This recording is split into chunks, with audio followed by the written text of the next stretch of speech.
ایک خوش آئند عمل ہے اور صادق سنجانی نے 16 ماہ کی مخلوط حکومت کی ریاست کو بچانے کے لیے خدمات کو بھی سراہا۔ صادق سنجانی نے شہباز شریف کو ملک کو ڈفاق سے بچانے کے حوالے سے بھی ان کی کوششوں کو سراہتے ہوئے کہا کہ 16 ماہ کی مخلوط حکومت نے ریاست کو بچانے کے لیے اور ملک کو ترقی کی راہ پر گامزن کرنے کے لیے مثبت اور بہترین اقدامات کیے جس کو کبھی نہیں بلایا جا سکتا۔ انہوں نے کہا کہ ماضی میں جس طرح تحریک انصاف کی حکومت نے ملک کو نقصان پہنچانے کے لیے جو اقدامات کیے تھے اس کو مثبت انداز میں مثبت پہلو کی طرف لانے کے لیے شہباز شریف نے بطور وزیر اعظم تمام مخلوط حکومت کو ساتھ لے کر مثبت اقدامات کیے ہیں۔ ٹھیک ہے، بہت شکریہ آپ کا۔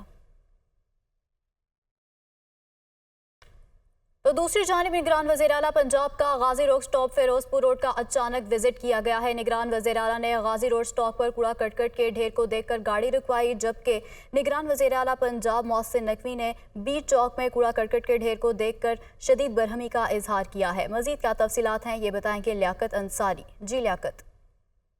جی، وزیر اعلیٰ پنجاب محسن نقوی نے آج غازی روڈ سٹاپ سے فیروز پور روڈ کا اچانک دورہ کیا اور وہاں پر جو غازی روڈ سٹاپ تھا کوڑا کرکٹ کا ڈھیر وہاں دیکھ کر گاڑی رکوائی اور نیچے اتر آئے۔ وزیر اعلیٰ محسن نقوی نے بیچ چوک میں کوڑا کرکٹ کے ڈھیر دیکھ کر شدید برہمی کا اظہار کیا اور فوری طور پر لاہور ویسٹ مینجمنٹ کمپنی کے عملے کو طلب کیا اور سڑک پر کوڑا کرکٹ اور ملبہ پھینکنے والوں کے خلاف کارروائی کا حکم دیا۔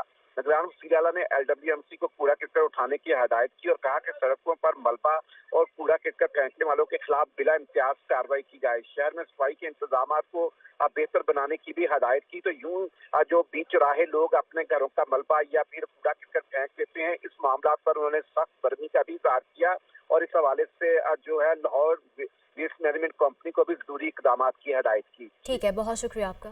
مسلم لیگ نون کے رہنما جاوید لطیف نے کہا ہے کہ نواز شریف کو ہٹانے سے پاکستان کی معیشت کو ڈبو دیا گیا۔ فاسٹ ٹریک انصاف ملنے پر لاڈلا کہا جا رہا ہے۔ ووٹ کو عزت دو کا بیانیہ آئین کے احترام میں تھا۔ انہوں نے کہا کہ ماضی میں نون لیگ کی قیادت کو جھوٹے کیسز میں پابند سلاسل کیا گیا۔ وہ لاہور میں نیوز کانفرنس کر رہے تھے۔ اگر مجھے انصاف مل جائے تو پھر آپ مجھے لاڈلا کہتے ہو؟ نواز شریف کو تاحیات نااہل کر کے پاکستان کی معیشت کو ڈبو دیا گیا۔ 450 لوگ جو پاناما میں تھے، آف شور کمپنیوں میں تھے، کیا نواز شریف کی کوئی آف شور کمپنی نکلی؟ کیا نواز شریف کا پاناما میں ذکر تھا؟ ووٹ کو عزت آئین کے احترام میں ہے۔ ہم کسی سے انتقام نہیں لینا چاہتے، ہم کسی سے بدلہ لینے کا تصور نہیں کر سکتے، ہم اپنا تحفظ نہیں چاہتے مگر آئین کا تحفظ چاہتے ہیں۔ میئر کراچی مرتضی وہاب کہتے ہیں کہ 2013 میں پیپلز پارٹی کے لیے لیول پلینگ فیلڈ نہیں تھی۔ تمام سازشوں کے باوجود ہم نے حکومت بنائی۔ لوگ کارکردگی کی بنیاد پر ووٹ دیتے ہیں۔ انہوں نے کہا کہ ہمیں نفرت کی سیاست ترک کر کے لوگوں کو جوڑنا ہے۔ تنقید کی سیاست کرنے والوں کو کام کر کے جواب دیں گے۔ وہ کراچی میں نیوز کانفرنس کر رہے تھے۔ انہوں نے کیا کہا، آئیے دیکھتے ہیں۔ ہم نے 2013 میں لیول پلینگ فیلڈ نہیں تھی، لیکن ہمیں 2013 میں ان تمام سازشوں کے باوجود اس صوبے میں حکومت بنائی، کیونکہ لوگوں کے سامنے یہ چیز بڑی واضح ہے کہ کون کام کرتا ہے، کون کام نہیں کرتا، کہ نفرتوں کی سیاست کو ہمیں ترک کرنا ہے، لوگوں کے دلوں کو جوڑنا ہے، لوگوں کو ساتھ بٹھانا ہے۔ وہ لوگ جو تنقید کی سیاست کرتے ہیں، جو تضحیق کی سیاست کرتے ہیں، ان کو اپنے کام کے ذریعے ہم جواب دے سکیں۔ اب خبر آپ کو دیں، بلوچستان کے دیگر اضلاع میں بلدیاتی انتخابات کے بعد کوئٹہ میں بلدیاتی الیکشن آئندہ ماہ ہو رہے ہیں۔ طویل انتظار کے بعد ہونے والے انتخابات سے کوئٹہ کے شہریوں کو کیا امیدیں ہیں، یہ بتا رہے ہیں ابرار احمد اپنی اس رپورٹ میں۔ بلوچستان کے 33 اضلاع میں بلدیاتی انتخابات کے تمام مراحل مکمل ہونے کے بعد اب مرحلہ ہے صوبائی دارالحکومت کوئٹہ میں الیکشن کا۔ کوئٹہ کے بلدیاتی انتخابات 30 نومبر کو ہونے جا رہے ہیں۔ کوئٹہ میں گزشتہ بلدیاتی نمائندوں کی کارکردگی اور شہر کے مسائل کے حوالے سے شہریوں کا مختلف موقف سامنے آیا۔ شہریوں کا کہنا ہے کہ بلدیاتی انتخابات کا انعقاد خوش آئند ہے، لیکن ان انتخابات سے بننے والی ضلعی حکومت بااختیار ہونی چاہیے۔ لوکل باڈیز بھی آئیں گی تو وہ آج کل تو یہی ہے کہ اپنا پیٹ بھرو اور کچھ کرو، لیکن حل تو یہی ہے کہ لوکل باڈیز پہ آئے، لوکل لیول پہ آئے، چھوٹے لیول پہ آئے تو مسائل جلدی حل ہو۔ بلوچستان میں یا پاکستان میں جو لوکل باڈی گورنمنٹ بنتی ہے اس میں ان کے پاس وسائل اور نہیں ہوتے، اس کے جو وسائل ہیں وہ سارے جو ہے وہ حکومت اپنے پاس رکھتی ہے۔ اگر حکومت ان کو وسائل دے، ان کو